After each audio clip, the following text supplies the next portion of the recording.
Hey, welcome back to The Fire Break. I'm Steve Wolf. The Fire Break is sponsored by Team Wildfire, developing new technologies and tactics for mitigating the worst parts of wildfire. I've got an amazing guest here. I've got Michael Kodas, a Pulitzer Prize-winning author, and he's written an amazing book called Megafire. All right, Michael, what's Megafire about? Well, Megafire is really about the fire crisis that we've been seeing develop, not just in the United States, but globally, really since the turn of the last century, since around the year 2000. And we've been seeing a fairly steep increase in wildfires going into that year. But in the 20 years since then, 24 years now, we've really seen the whole landscape of wildfire change in many places around the world, and particularly in the United States. The term megafire, when I started working on the book, had really just kind of been bandied about. And the U.S. Forest Service has defined megafire as any wildfire larger than 100,000 acres. And I would argue, after having written the book, that that's not the best way to define a megafire. Yeah, right. You get a Marshall fire. It's not 100,000 acres, but it's 1,000 homes. Exactly. Yeah. Yeah. No, we have lots of fires bigger than 100,000 acres that burn in wilderness areas and mountain west forests where they've had that size of fire forever, and it's pretty much part of the natural cycle, and usually it's fairly good for at least parts of those forests. Doesn't really put a lot of resources at risk that humans are dependent on. And then if we look at the really devastating and deadly fires that we've seen in the last few years in Maui, here outside of Boulder, in California, very few of those would meet the U.S. Forest Service's standard for a megafire, but they kill a lot of people, they destroy a lot of homes, they have huge impacts on watersheds and other resources that we're dependent on. And I would argue that that's the better way to judge how mega a fire is by the impacts rather than the size and fatalities. Exactly. Yeah. That very interesting way to think of it. What do you think are the driving factors that have made the last quarter century more fire prone, or if not more fire prone, more damage prone?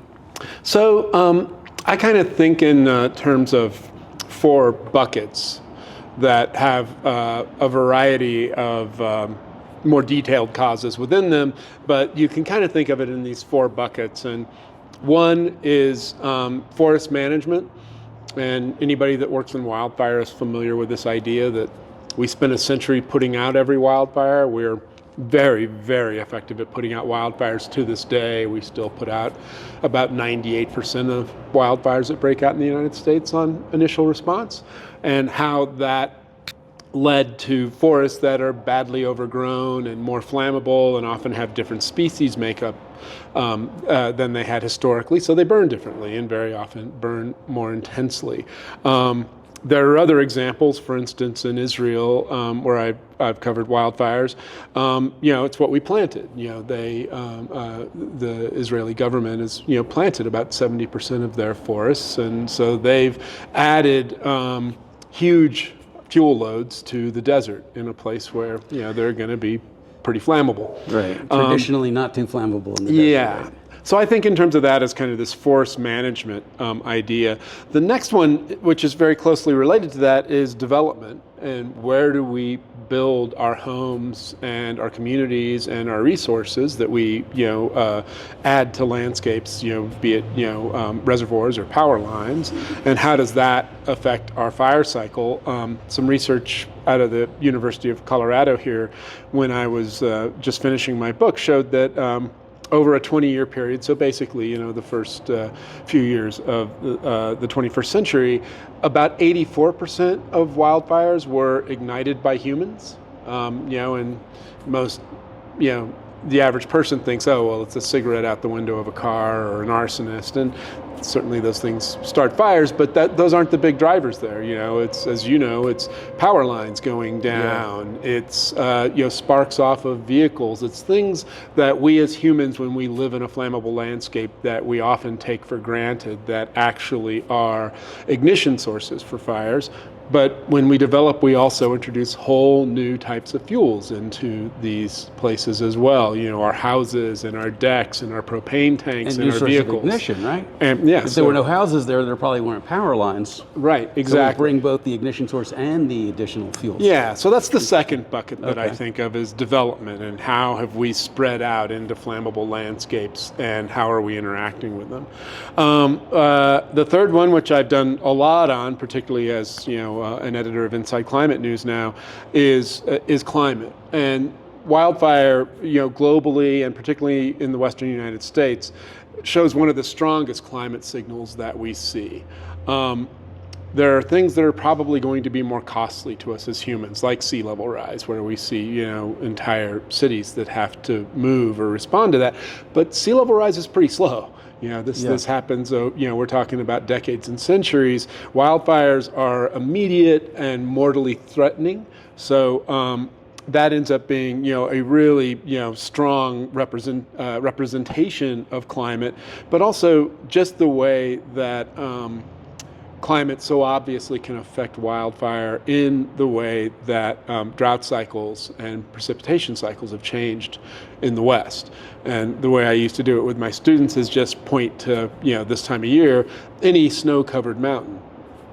That snowy peak is effectively a frozen reservoir that is going to keep the forest below it moist, into the summer as it melts off. When we get less snow, and when that snow melts off earlier in the year and often arrives later in the year, then those forests are available to burn for a much longer period of the year.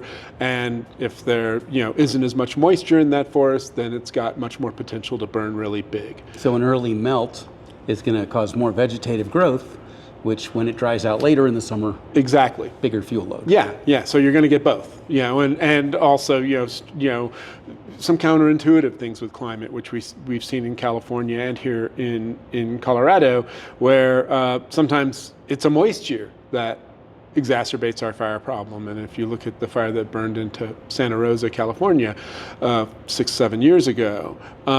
This was after a very, very moist season in California. They had 7 times their average growth of fine fuels like grasses outside the communities where this fire burned. And so when you had a spark hit those grasses after that area had returned to drought, you have way more fuel to accept and spread that fire. Yeah. So I've found climate to be one of the strongest signals that we've seen of climate change, and that's bucket number 3. Okay. And then bucket number 4 is it's a big bucket and one that has all kinds of stuff in it, but really we're talking about politics and economics, and this is really the most immediate of the human factors that engage with wildfire, where political decisions, economic decisions that we make about how we deal with the land and how we deal with fire have huge implications. And they're often not made based on what is best for this environment, what is the safest thing to do for this population. They're often made based on dollars and cents, or who are the political players that are going to be empowered or not empowered by this. And so fire is this mythic thing in human experience. Almost all of our great religions have, strong fire mythologies. And it's just so core to who we are as people. It's not really surprising that we as political animals would attempt to manipulate this force that we are so closely tied to in ways where we often are not very effective at manipulating or controlling it, or to, as we have with firefighting, and particularly wildland firefighting, overestimate our ability to control this force. Yes. And when you have politicians driving policy, right, in an area where the actual factors are, physics, climate-driven things, exactly. There may be a propensity to put science on the back seat in favor of what's politically popular, and you can't really win a science argument with a popularity contest. Right, exactly. And the science on wildfire has advanced so much in recent years, and there's so many great researchers working on all aspects of our fire problems and to some degree our fire benefits. But very often you're not seeing that advancement in understanding translated into the political sphere and into the decision making that's going on at the local, state, federal level. Do you feel like that could be increased if, I hate to say it, but if the profit motive for wildfire mitigation and damage mitigation was more profitable? Would we see more entrance into that field? I think there's a mixed bag there. I think that we really have to consider the economics of all of that and the profit motive in all of that. Most wildland firefighters are familiar with this term, the fire industrial complex. And with half or more of the money that gets spent by the federal government on wildfire, both preventing wildfires, fighting wildfires, recovering from wildfires, going to the private sector, then you have a profit motive to fight every fire, to use every piece of equipment, to go at every fire with as much force as we can, because that's where we make our money. Unless you bid the fire, right? In which case your incentive becomes to put the fire out as quickly as possible and have some money left over. Yeah, but in both cases, what gets removed from that is, what if we were to let this fire burn? Is this the kind of fire that we should be spending this kind of money on, right, and throwing all these resources at? In the private sector, you want the work. That's that's justifiable. That's the way the system works. So people that are driving bulldozers or hiring out planes or running the mobile commissary, they want to see as much work as possible. They want to see us going after every fire. Put the fire out in the first 4 hours. You just lost yourself a lot of work. Exactly. So what happens when we see the economic incentives misaligned with the mission incentives? Well, I think we end up spending money in the wrong places and on the wrong issues. And very often we end up, effectively trying to put fires out by dumping dollars on them, and not thinking in terms of what's the most effective way to deal with this wildfire. Be it, in some cases, let it burn in this area, focus our investment over here. But very often we're going to move towards the things that are very obvious that we're trying to get the work done and deal with this fire in a way that the public and politicians will like to see. Right. When there's probably other ways that we can spend that money that would be more effective. I think a really great example of this is how often we want to spend money on, putting planes in the air, dropping, that red fire retardant, which everybody wants to see fighting the fire that's threatening there. Looks great on TV, right? Looks great on TV. Yeah. To the detriment of possible efforts to make these communities more resilient to wildfire in advance. So that, right, hey, wouldn't we be better off taking all of that money that's spent on retardant drops that often don't make much of a difference and putting that into crews that are going to do some thinning around these communities, right, helping residents understand the kind of work that they can do to make themselves less likely to lose property or their lives in a wildfire, and to also be less likely to put firefighters and emergency responders into risky situations. Yes, right.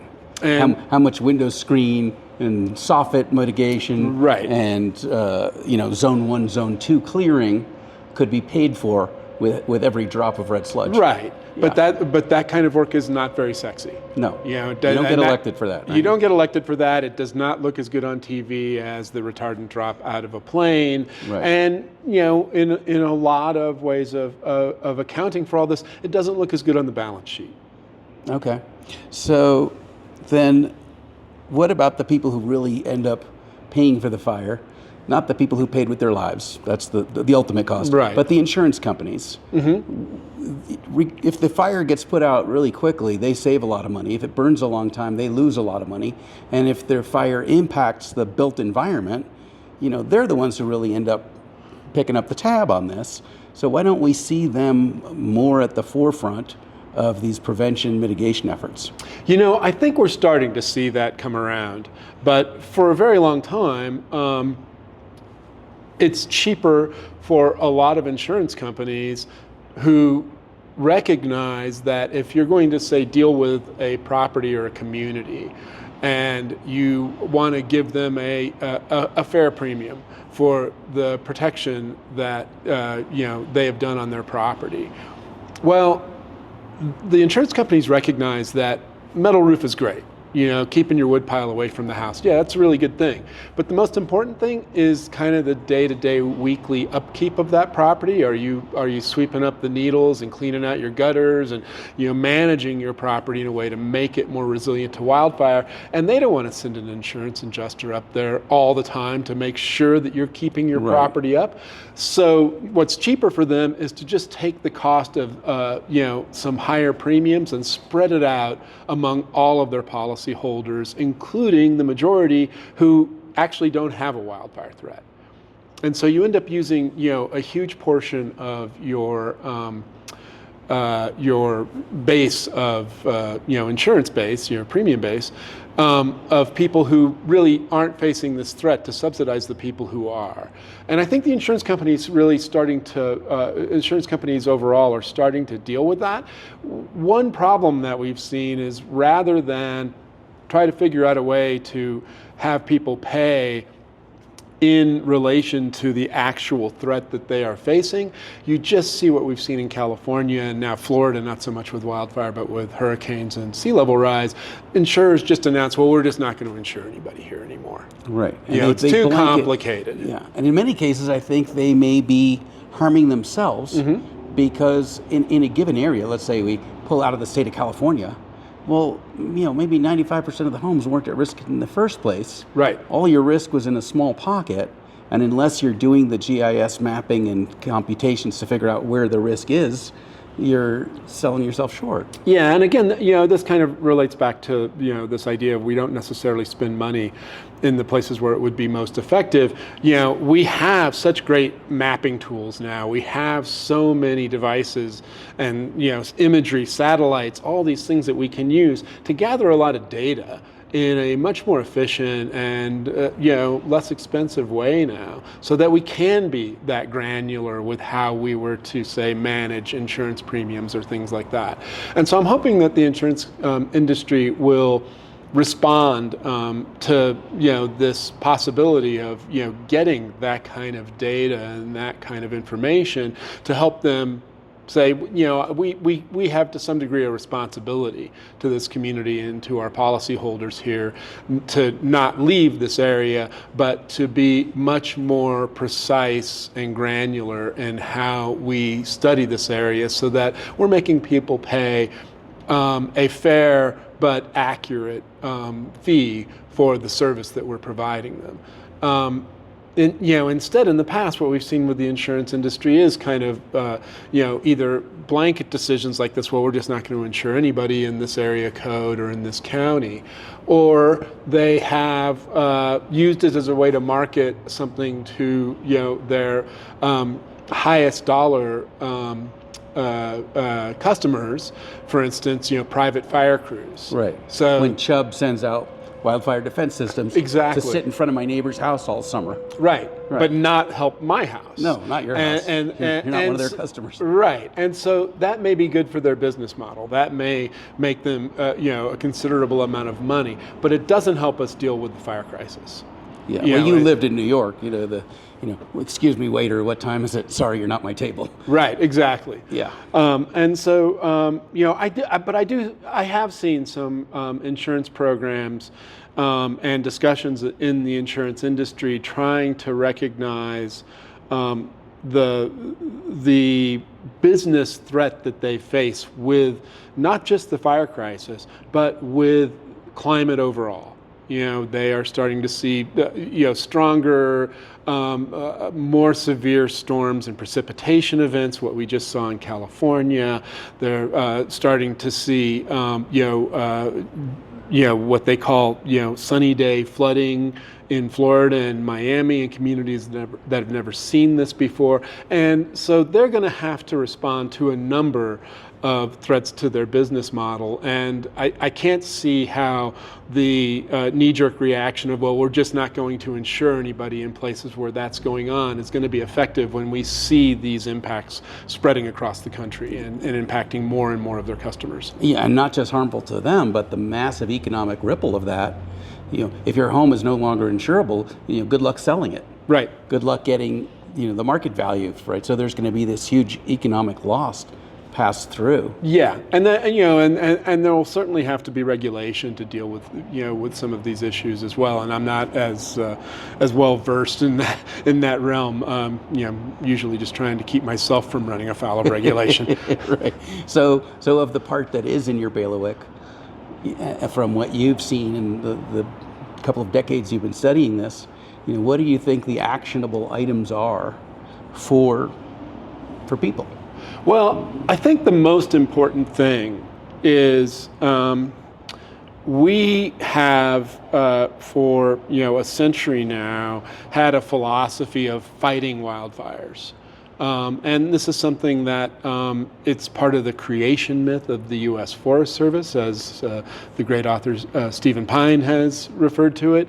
It is something that our federal government has talked to us about, and it's something that is, to some degree, a unique part of the American experience, particularly in the West, that we can tame nature, that if we don't like wildfire, we can eradicate it from the forest like we would an unwanted pest in that forest, an animal. You get an overgrowth of the other pests that you exactly. anticipated. So it's messing with nature always has these unintended consequences. And I think what we something that is just kind of critically important is to start to think in terms, and to get the public to think in terms of, if you're picking a fight with fire, you are picking a fight that you will not win. Right. In the long run, nature is going to win. Nature bats last. Yeah, that's right. So we need to start thinking in terms of living with fire. And, rather than, talking to residents of fire-prone communities about how we're going to fight a fire that threatens their community, we need to talk to them about how are you going to get your community to be resilient and live with fire, because we know that fire is coming here. We know that the area around this community is going to burn. There's no 100% guarantee that we can, that any property can survive the kind of fires that we're seeing now. In the same way that, it's far less than 100% guarantee that you would be able to stand up to one of these fires and hold it back. But we can build smarter. We can live smarter. We can have residents who think in terms of when they're buying a house. What is the egress and ingress like to this house? How safe is it for me to get in and out of here? What improvements can I make here to be resilient to wildfire, to flooding, to the kinds of changes that we're seeing happen to our landscape? And, how do I live best with this landscape rather than how do I battle this landscape to live the way I want to? Yes, right. Because as you said, nature gets the last word. Yeah. So you really can't solve a problem unless you're asking the right questions. And we've been framing it that, wildfire is the enemy, when really what we're concerned about is wildfire damage, wildfire impact on homes and communities. Mm-hmm. And that's a much more narrowly defined problem for which we could have a solution, right? We could have better building codes, we could have greater distances between homes and radiant heat sources, and we could have, ember intrusion reduction measures, right? Those are actually actionable things that probably are in the budget. Yeah. If you're not trying to put out all of nature's fires. Yes, and we have to acknowledge that we get back to the profit motive, and we have to work better with the insurance industry, with the building industry, with the real estate industry. You can find just dozens of stories throughout the West of pushes by firefighters, fire marshals, public officials to have stronger codes for a community that's going to be built in this landscape or another landscape, and then a strong pushback from the people who would build the homes or sell those homes that, oh, you're going to make them unaffordable, it's going to hurt our business model. Right. And as if like soffit screens are really going to drive the price of your house up. And as if you're being fair to as one of these business owners, discussing with the people you're selling these homes to the fact that the greatest cost that you would face with this house is losing your life if it was to burn in a wildfire. Right. Maybe it's smart that you spend a little extra money on these safety features that you can put in, and some of these really low-hanging fruit options that we've got, with the hope that you never will have to use it. If so, hey, good for you. Right. But you will be able to sleep a lot easier knowing that you've done everything you can to live with this environment in the way that this environment functions long term. Yeah, and in terms of you making your home more resilient to fire, I'm not sure people should think about that in terms of their own survivability, because really, if the fire's coming, you shouldn't be in the house. Mm-hmm. What you're hoping is that there's a house to come back to. Sure. And those egress routes exactly really need to be, right? When they designed my driveway and they said we designed it so that a fire truck could get up there. Okay, when 200 homes are on fire, no fire truck's coming up to my house, right? But what is going to happen is me and 200 neighbors on my area are all going to be heading for the nearest exit to try to get us to a Holiday Inn 100 miles away. And ending up on a road like we saw in Hawaii, where you're in bumper-to-bumper traffic, or paradise. Right. And so, you've got to think in terms of, being able to get to your home. And, it's unlikely, you're certainly not going to have a fire truck at every house.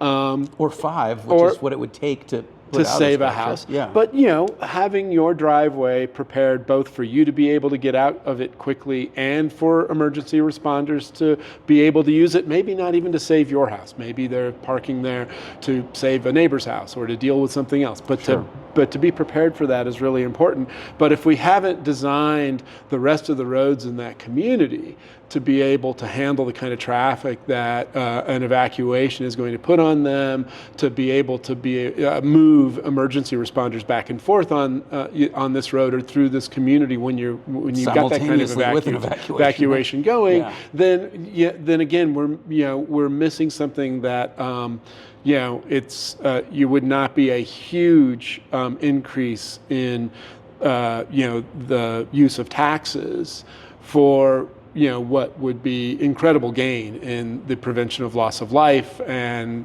the effectiveness of dealing with the emergency that might come onto that community. So it sounds like what you're leading towards is that the greatest impact is not going to be from a new retardant or even from a new building code or a new airplane, but it's simply from conversations. Those conversations that need to take place between builders, realtors, insurance companies, consumers, and policymakers. Yeah, and there's been science is probably a lot easier to work with than people.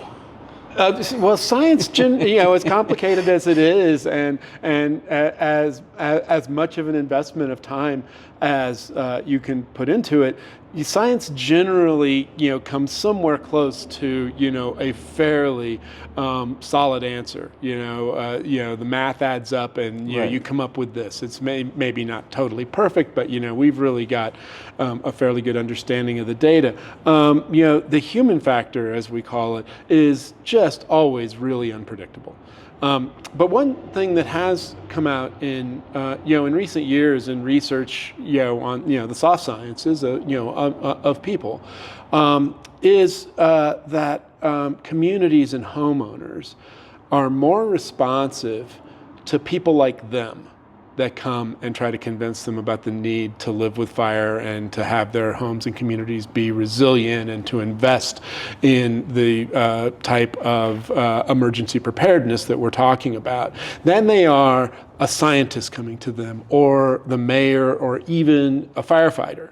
Right. So, there are more and more of these programs where what they do is they take homeowners who have successfully worked in their community, and maybe a group of them, and then they'll go over to another community and they'll talk to them and say, hey, I know you're thinking that, boy, they're just going to cut down all the trees around my house and it's going to look awful and I'm not going to be able to have my grill outside and all this. And that's not true. Here's our community and we're really good. We've got this great fire safe rating. We've gotten all kinds of accolades for how well we've prepared for wildfire. And look how great the community looks. We've still got trees. Well, we still can grill mean outside. Anything after the fire. Yeah, right. They wouldn't mean anything after the fire, but the community that they visit is more likely to respond to them and say, hey, you're right, that's not that bad. There's and it wasn't that expensive. And so, this peer-to-peer work and community-to-community work has gained a lot of traction in communities where other efforts to convince the community of the need to be prepared for wildfire have been less effective. So it's the neighborhood watch model, right? It's the block captain and this, and it's all peers. And does the fire community need to reinvent neighborhood watch, or can neighborhood watch expand from crime to threats from nature? One thing, with that neighborhood watch model where I think it's been really, really effective is in prescribed burning, where, you're increasingly seeing agencies, probably not the U.S. Forest Service, and that's not to be critical of the U.S. Forest Service, but they have a different mission, but, more local county, state agencies that are overseeing prescribed burns invite members of the community to come and watch. And in some cases, get them trained up enough where they get to drop some stuff out of a drip torch and be a part of the process, and then, watch as the burn is conducted, and then come back and visit again. Maybe a month or two later, to see what happens after, one of these low intensity burns through a forest, and the, kind of response that the vegetation has, and, what the healthy forest looks like, to get more buy-in to that. Because, our model historically has been, you just hear that there, are a bunch of crazy firefighters that are going to light the forest on fire by my community, and what do they think they're doing? Whereas, you can go out and spend a little more time on that burn, have some community members there to bear witness to it and learn what the goals were. How did the forest respond to this? How do they do that? And then spread that word back to the community. Hey, I went and watched that, and it was, it wasn't at all what I thought it was going to be like. It was really, smart how they did it. And there were just a lot of really interesting people there working on it. And they explained the science and, the way they do the burn. And, they understand that, there's a whole series of criteria that we have to meet before they start dropping fire on the ground, and all of the standards that they adhere to. And P-burns go wrong every once in a while, but the vast majority don't, and the vast majority of forests and other areas that are burned in this way show, a marked increase in health. And, it's something that they can see. They do. But only a tiny percentage of these mitigation efforts, be it thinning or prescribed burn, happen in areas that are close enough to the community that they actually would act as a pre-burned buffer to protect the community. So when they go off, in Boulder and they burn off Heil Ranch, that does nothing to reduce the likelihood that my neighborhoods or any other residential neighborhood is going to burn down. So it's great practice for them to go do that. But we have to figure out how to apply the prescribed burn, locally. I think part of the hope there is that if you can, build that community buy-in and understanding, then we'll start to be able to get those burns to where they need to be held. Because you're exactly right. We end up with budgets to get these burns done and a time frame to get the burns done, and you end up with so many smoke sensitive people that are going to complain about it, and understandably, smoke is a big issue now with wildfire in this country. Fear that it will go wrong and destroy property, not a lack of understanding of what it's going to do to this forest, and it's not going to raise your forest and ruin it. You're going to be able to go for a hike there in a couple of months, and it's going to look great. All kinds so they of understand animals, all that, plants and flowers coming in, so that we don't have this problem that we've seen over the years, where you end up spending money on burns in areas where they won't do that much to protect communities, but they're easier to get implemented and accepted. Yeah. So I think that that's really important. Another thing that I've thought a lot about is, particularly when we deal with communities and the smoke issue, we talk about prescribed burns, and I'm kind of curious as to whether the firefighting community will ever start talking about prescribed smoke. That smoke from a prescribed burn in a low intensity fire, even though it irritates people's asthma, even though you don't like smelling it, that is far less impactful on the community, and generally, at least the research that I've read, has far fewer health damaging components in it than smoke from a megafire. And so if that forest was to really catch on fire and not be this low intensity ground fire, but to be a big ground fire and putting out a huge smoke plume, then you're really going to see some health impacts from smoke. And so can we convince people to be more accepting of fire, saying, hey, you're going to breathe some smoke now, but it's going to make that forest so much less likely to put out the kind of smoke that's really going to threaten your health. Right. Where cases like Canada, they can't manage to keep their smoke to themselves. Yeah. That's there's a border issue for you. Yeah, that's right. We're protecting the wrong border. Yeah. Far more people were hurt by the smoke coming south than the immigrants coming north.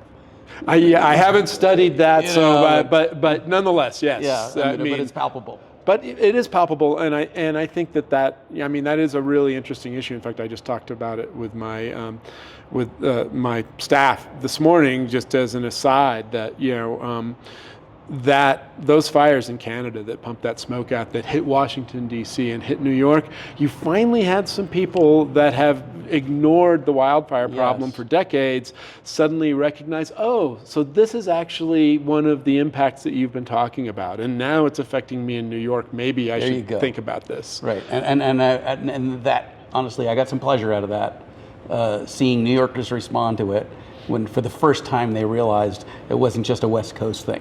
Yeah. That actually outside of Manhattan, there's a place called the USA.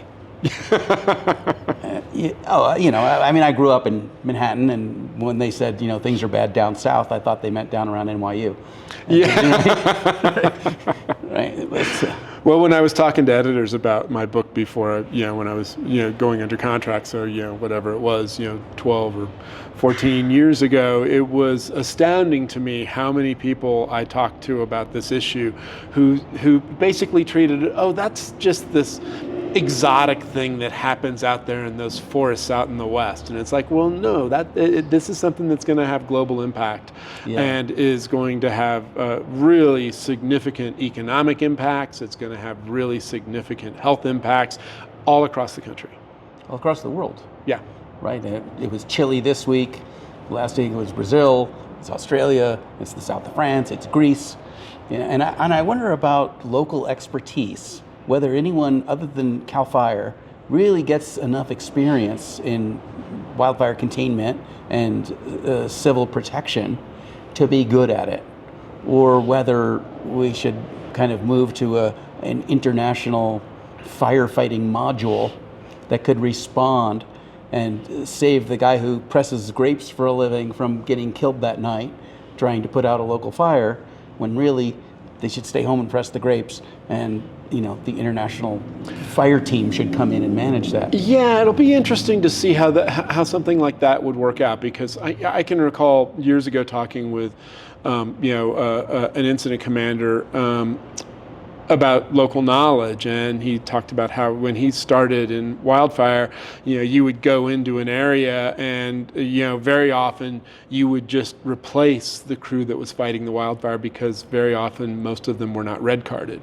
and so if you worked for the feds, they needed to have their red cards, and so you're pushing these guys out, and there was not to fall back on the famous Reagan quote, but I'm from the government and I'm here to help. And you just go away, we'll take care of it. Right. And he said, actually, one of the big improvements that I've seen is instead now we go in and you talk to the guys who've been doing it for a long time, and you say, hey, let's sit down and you tell me about this landscape and the vegetation here and how fires behave here. And, because, one of the problems I think that we've had in the United States with wildfire is that we have tried to we've tried to apply blanket policies to something that is extremely particular and distinct. You cannot fight a fire in a lodgepole pine forest at a higher elevation here in Colorado the way you would fight a chaparral fire in California. Right. And we have hundreds of different forest and vegetative ecotones that have different relationships with wildfire. And the people who live there and have been dealing with fire there the longest are the ones who understand that the best. And so there's got to be a way of balancing, okay, we can get the resources on the ground, and we have a lot of expertise that we can bring from other parts of the world. But, there are going to be people that live there that have been dealing with this for a really long time who are actually going to have, incredibly valuable knowledge that will make a real impact. And so trying to find a balance between those two groups, the global or national experts who do this all the time and can bring all incredible resource and experience to fighting a wildfire, and combining that with the cluster of people who've been doing this here for a really long time, and they're probably all volunteers and they don't do it full time and they don't have any particular specialized training in it, except that they know this landscape and they know this vegetation and they know what's happened there in the past, and getting those two to merge and work together, I think is the way to have the most powerful group in any given landscape as far as dealing with any type of natural disaster. Well, it would seem that in fire response, there could really be this giant, if this then that, based on topography, vegetation type, moisture, et cetera, right? And probably there's enough knowledge out there, but it's so siloed that only the Greeks know how to put out the olive tree fires, and only these guys know how to put out the chaparral fires, and there is no giant AI database that could pass wisdom from one location and database to the next. Yeah, I mean, there's we talk a lot about human factors, and here's an upside human factor, in that we do have expertise on the ground in these places, and from covering wildfires in Greece and in Israel and some of these other locations. They are all confronting the same thing that we're confronting here. They're all seeing, an increase in fire, more bigger fires, fires behaving in ways that are unusual, and so they can speak a lot of the same language that a lot of us are speaking, that look at this in more of a national or global perspective, and also can speak to those specific things. This is the way fires used to be here. Here's what they're doing now. Here's what we've found effective in dealing with them. Yes. So just the way IBM took everything we know about fighting one side of a chess match and fed it into Deep Blue, and defeated Garry Kasparov.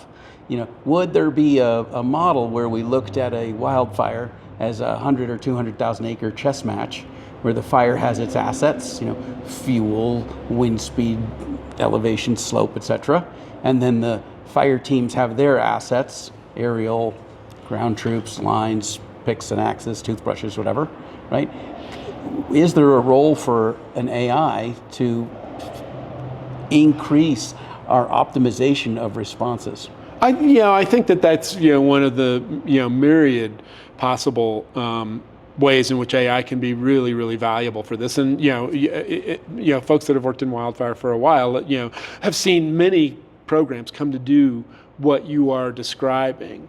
Lots of times in the case of emergency responses like this, it's how quickly can you get that information and put it together?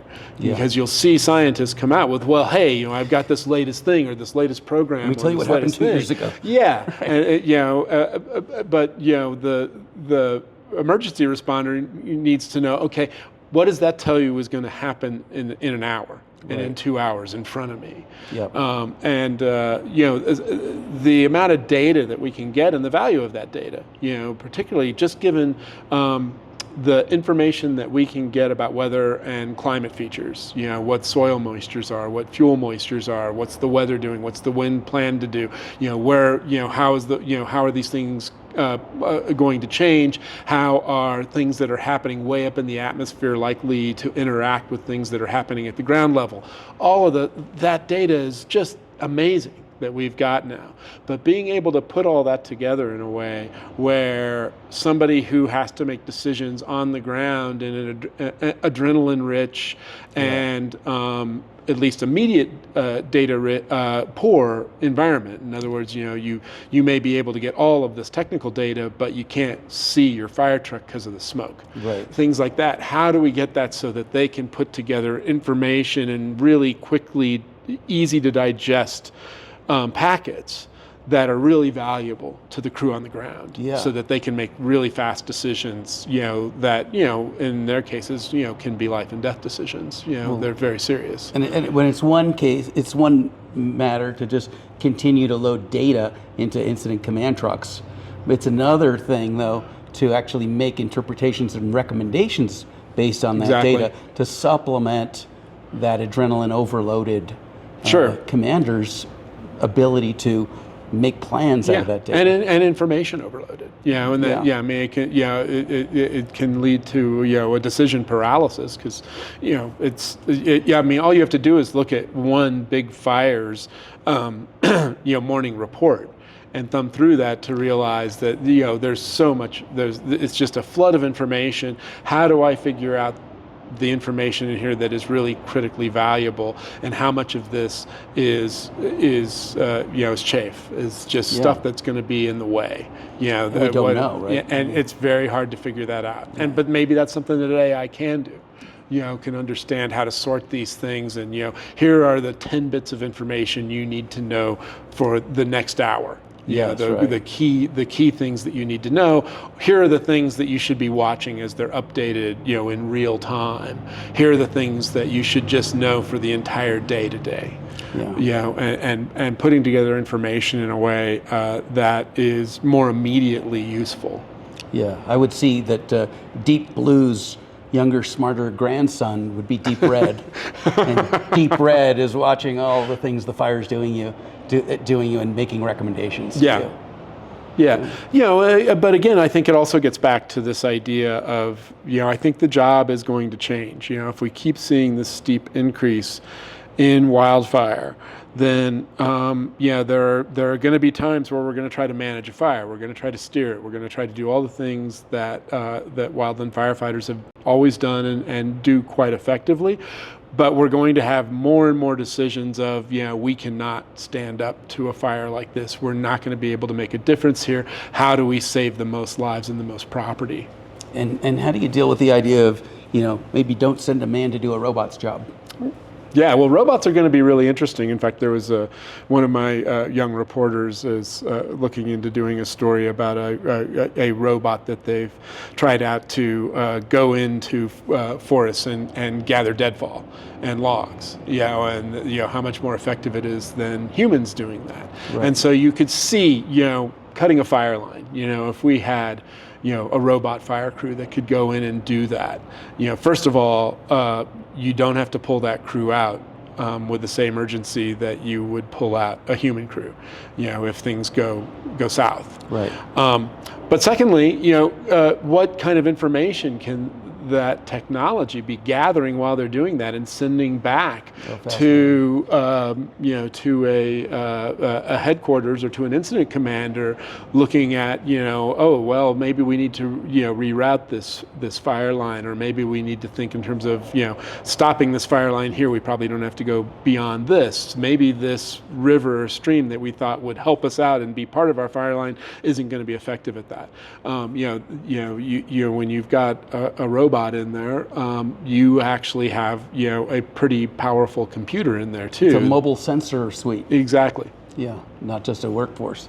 And I think as we see less and less people drawn towards the fire service and the ranks of the labor diminishing, I'm not sure that we should say that that's why we can't fight fires any more than we would say, well, the reason that we don't have enough electricity is because there's not enough coal miners. Yeah. Right? Well, maybe we shouldn't be mining coal, and maybe we shouldn't be putting people in there. Yeah. Maybe we should be using more technology. Well, there aren't that many cases where the result of a disastrous fire would have been that much different if you'd thrown that many more bodies at it. Right. Lots of times, I always worry, well, if you had the entire workforce that you wanted, then would you just be putting that many more people at risk? Exactly, yeah.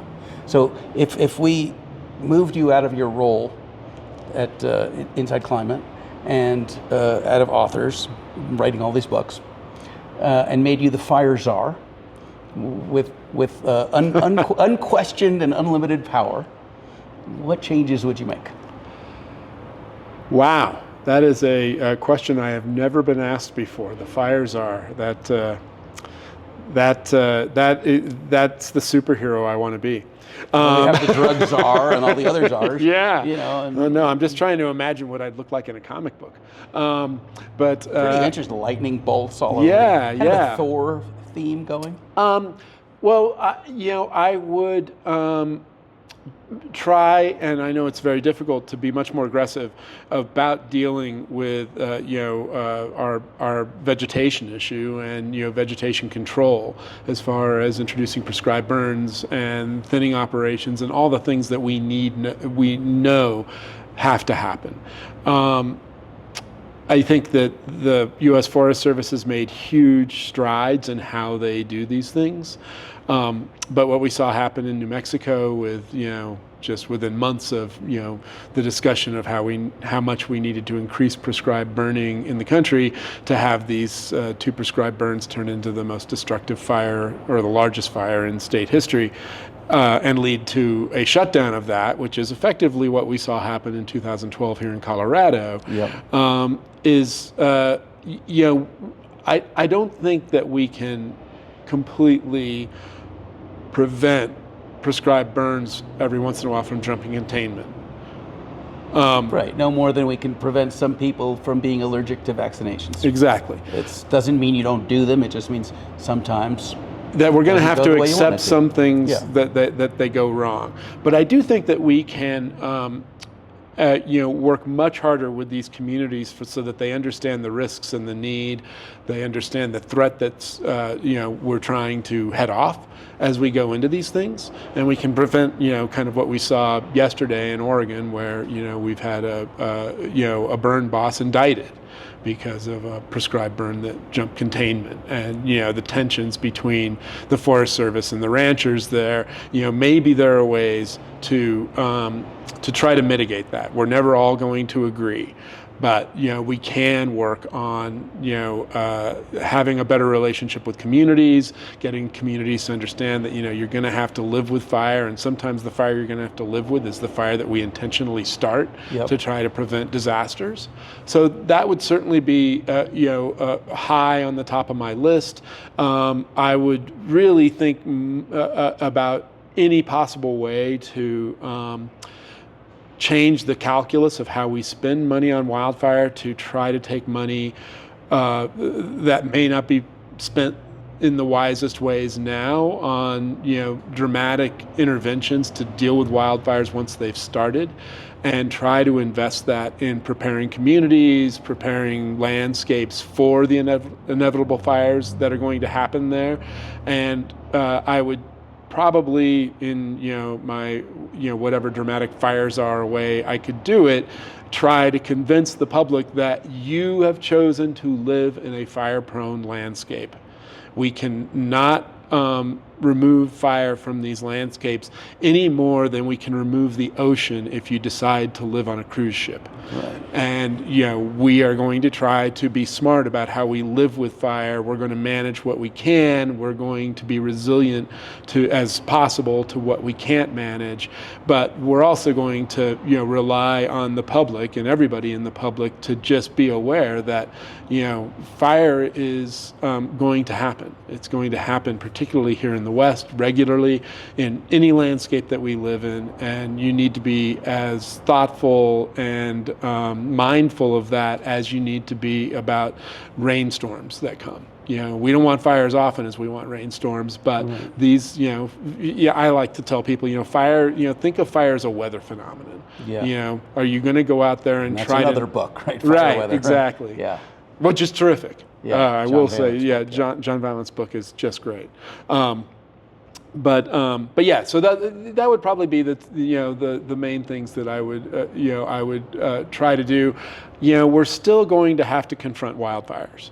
There are going to be some that we just have to do what we can to prevent this from turning into a worse disaster. But what we've seen in California is these fires are continuing to get bigger. They're continuing to threaten communities. When I first mentioned that scientists were telling me, 20 years ago that, we're going to start to see fires that just burn over towns and burn over communities and you can't stop it. I, had people just say that's just totally not true. If we spent the right amount of money and if we fought fires right, we'd be able to prevent that. And, now we're just seeing that as almost an annual experience. Yeah. And I do think we have to, invest wisely in how we confront wildfires and how we deal with wildfires. But we have to really get the public, particularly with the population boom that we're seeing in the Western United States, to really understand the fact that, this is part of the West. Fire is part of the West, and you're going to have to learn to live with it. Yeah, it's like trying to explain to the kid, you built your sandcastle at the edge of the ocean at low tide. Nothing you can do to stop it. Nothing you can do is the ocean's coming back, and Yeah. some stuff's going to get lost. Right, very interesting. So you've been studying and writing about fire and the fire beat for, since the late '80s, really, when I could. Obviously I was for a while. I was a news guy, so Right. when it came my way. What's your next area of interest? I know you've written books in different categories. Megafire was the fire one, high crimes. Is there a next thing, or do you feel like there's enough meat on the fire bones that this will be your remaining interest? Well, so I haven't taken on another book because I do. I'm a news guy. I worked in newspapers most of my life, even when I was doing books. And after Megafire came out, and just before I was going to work for Inside Climate News, I really thought long and hard. Do I want to do another book that takes 6 or 7 years? And the landscape may have changed a lot in that time. We're seeing this happen so fast. Or do I want to get back to my news roots and try to drive a place that is doing what I consider to be just the point of the spear as far as climate and environment coverage. And so we've done some really good fire coverage that I've occasionally written, but more often assigned and worked with folks. There's a really good young journalist in California named Ann Marshall Chalmers, who was a fellow with us for a while, and then I continued to work with her as a freelancer. And we did 2 stories that I thought she just did a terrific job on. One was following people who had lost their mobile homes in California, which was a really interesting look at how the housing crisis in California and the fire crisis have merged. And the people at the bottom in mobile homes, who often don't own the land where their mobile home is, often are retirees or young families with children and don't have a lot of resources, having a fire come and burn your mobile homes, and mobile homes are considerably more likely to burn in a wildfire than regular structures, often just shuffles them right into poverty, and into situations that they'll never recover from, And so it was just a terrific narrative following, two women in particular who had lost their mobile homes in wildfires, and the challenges that imposed on them. And then as we were doing that story, there was another fire by Weed, California. This would have been 2 years ago, year and a half ago, and this was this destroyed a neighborhood called Lincoln Heights, which is a fascinating and kind of unknown aspect of the Great Migration. And it was one of the last of these communities of African Americans who left the South during Jim Crow, moved to California to work for timber operations. And the timber mill in Weed, California, which had provided the opportunity for them to have their own community even during segregation, then ended up being, later in, decades later, not being such a great neighbor, contaminated their water, caused one problem after another, and then eventually with a cogeneration plant started the fire that burned down the entire neighborhood.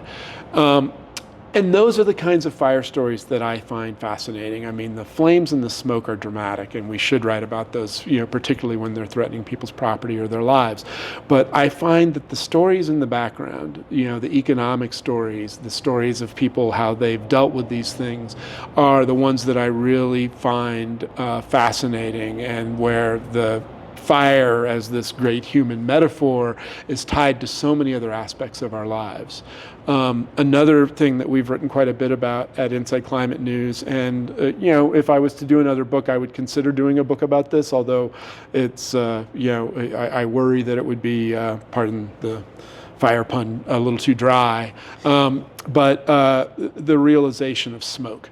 And how much more understanding we have of the perils of all kinds of smoke, but particularly of smoke from really serious wildfires, which has huge amounts of PM 2.5 and ozone that have fairly and immediate, but also metals and benzene and all kinds of carcinogens and things like that. And we're just starting to understand that. And that is a way, as we discussed earlier, that the megafire burning in Montana or in Canada can have a really distinct impact on New York City or Minneapolis or someplace that far from the flames.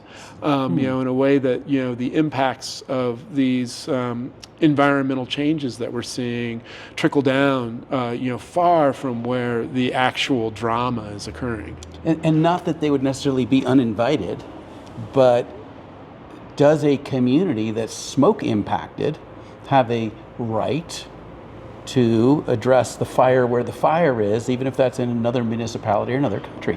Could New York send firefighters to protect New Yorkers to Canada to do smoke mitigation or fire remediation? Yeah, it'll be interesting to see what happens with the politics of that, because I think smoke is the way that we are seeing a lot of the political dialogue move now, particularly after Washington, D.C. and New York were really smoked out, and there's, all these comments about how, Canada doesn't manage its forests right. And it's like, you're talking about, the largest expanse of boreal forest in the world. And, exactly what do we expect Canadians to be doing in there to prevent this from happening? So, I think that's a really, it's going to be a fascinating future in that realm of international diplomacy and wildfire. Smoke's going to be a big aspect of that. What we talked about earlier with, the way that we see so many countries having to go and help other countries. Back when I was covering the Mount Carmel fire in Israel back in 2010, and there were 10 countries that sent firefighters and resources, including the super tanker from the U.S. going over there, and I think making one pass on global the fire. Super tanker. Some of the decisions as to the aid that was offered were probably better than others, but this idea that we are going to see an increasing amount of wildfire diplomacy.